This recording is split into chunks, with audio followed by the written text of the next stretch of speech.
सभी विद्यार्थियों को वंदे मातरम। मैं विकास श्रीवास्तव विक्रमादित्य आईएएस गोरखपुर के यूट्यूब चैनल पर आपका स्वागत करता हूं। प्रत्येक प्रयास अंतिम प्रयास, अर्थात सिविल सेवा की परीक्षा में आप जो प्रयास दें या जिस बार परीक्षा दें उसको अंतिम प्रयास मानकर करें। क्या मतलब हुआ? परीक्षा में यह देखने में आता है कि प्रत्येक विद्यार्थी के मन में यह भावना बनी रहती है कि हमारे पास 6 अटेम्प्ट है, हमारे पास उससे अधिक अटेम्प्ट है, 1-2 प्रयास देख लिया जाएगा, प्रश्न कैसे आते हैं, कैसे हल करना है। लेकिन परीक्षा देने की सबसे सही रणनीति यही है कि आप जिस भी प्रयास को दें उसको अंतिम प्रयास मानकर ही चलें।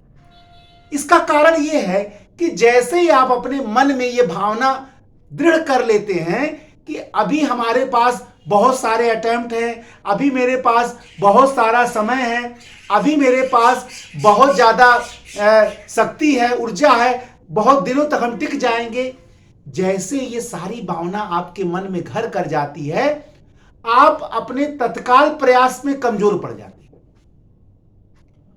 और एक बार जब आप कमजोर पड़े तो वो कमजोरी बढ़ती ही चली जाती है और एक समय ऐसा आता है कि आप अपने तमाम प्रयासों में मायूस होने लगते हैं। और ये वही समय है जब आपके मन में असफलता की मनोग्रंथि भी बन जाती है और उसको हटा पाना बड़ा कठिन होता है।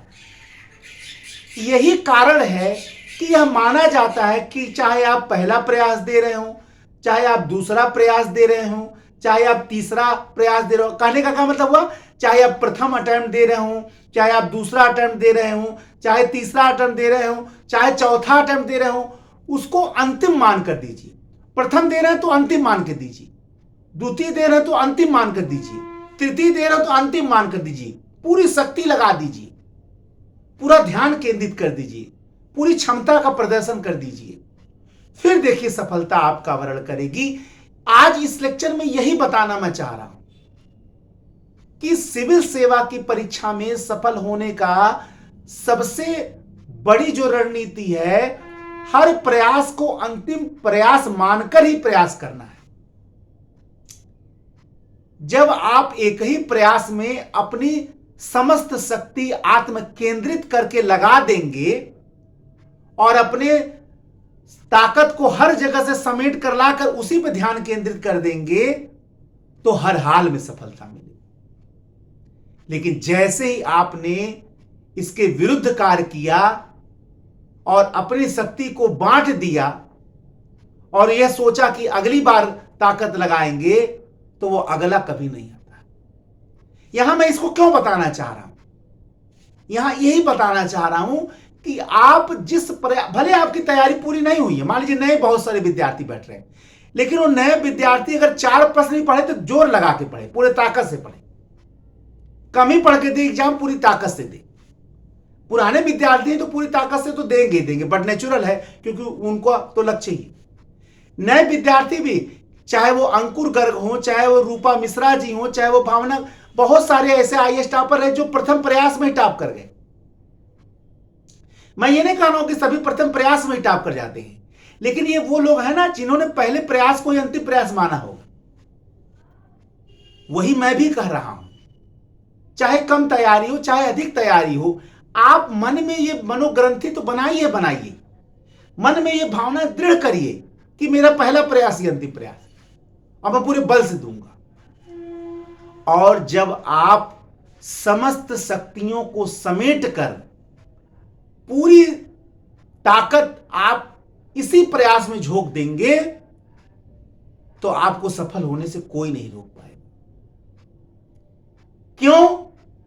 क्योंकि दुनिया का सबसे शक्तिशाली व्यक्ति भी अगर अपने शक्तियों को बांट देता है तो कुछ नहीं प्राप्त कर पाएगा, लेकिन कमजोर से कमजोर व्यक्ति भी अगर अपने समस्त शक्तियों को एक ही कार्य में लगा देता है, एक ही लक्ष्य में लगा देता है, बहुत कुछ कर सकता है। इसीलिए हर प्रयास को अपना अंतिम प्रयास मानकर समस्त शक्तियों को समेटकर झोंक दीजिए, लगा दीजिए। देखिएगा सफलता आपके चरण चूमेगी।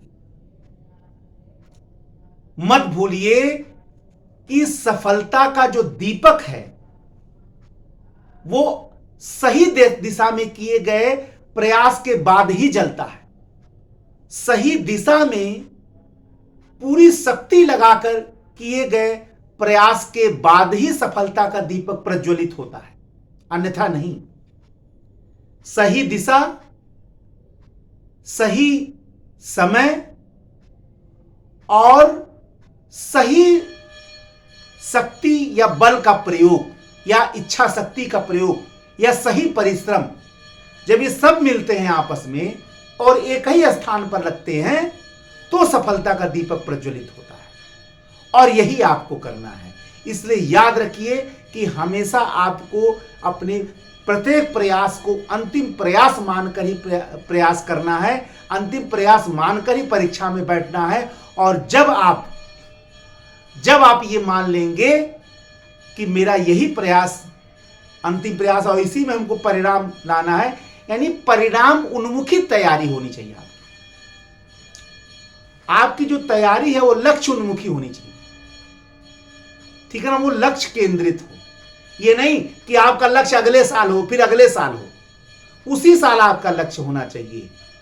ये भावना लाइए तो देखिए आपकी शक्ति कई गुना हो जाएगी, ठीक है। इसलिए प्रत्येक प्रयास आपका अंतिम प्रयास हो, इस भावना को ध्यान में रखकर आप आईएएस की परीक्षा या पीसीएस की परीक्षा में बैठे, आप देखेंगे चमत्कार हो जाएगा। एक नए लेक्चर के साथ मैं आपके समक्ष पुनः उपस्थित होऊंगा।